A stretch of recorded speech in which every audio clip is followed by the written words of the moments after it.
Tila habol na himala bago magpasko ang paglaya ng 9 na tripulanteng Pilipino na binihag ng mga militanteng Houthi noong Hulyo. Pauwi na sila sa Pilipinas at sabik na makareunion ang kani-kanilang pamilya.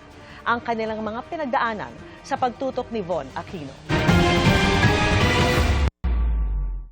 Matapos ang 5 buwang pagbihag sa kanila matapos kubkubin ng Houthi militants ang pinagtatrabahuhang MV Eternity Sea noong Hulyo, pauwi na ngayong araw sa Pilipinas ang 9 na hinostage na tripulanteng Pinoy.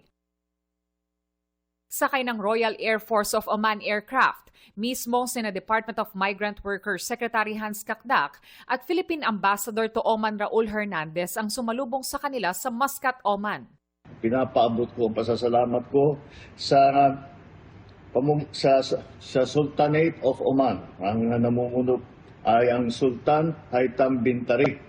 At sila po ay talagang kaibigan po ng Pilipino. At lahat ng maaring gawin para iligtas ang ating mga marino ay kanilang ginawa. Kwentoan niya ng mga tripulante, bagaman maayos ang trato sa kanila, hindi nila inasahang makakalaya na sila kahapon.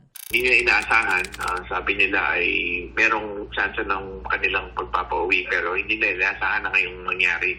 Pagdating sa hotel sa Muscat ay agad nakatawag ng libre sa kanilang mga pamilya ang mga tripulante. Ang unang pagkakataon matapos ang pagbihag sa kanila. Pasalamat tayo sa DSA kasi syempre naiwanan nila sa barko yung mga travel documents nila kasi lumubog yung barko.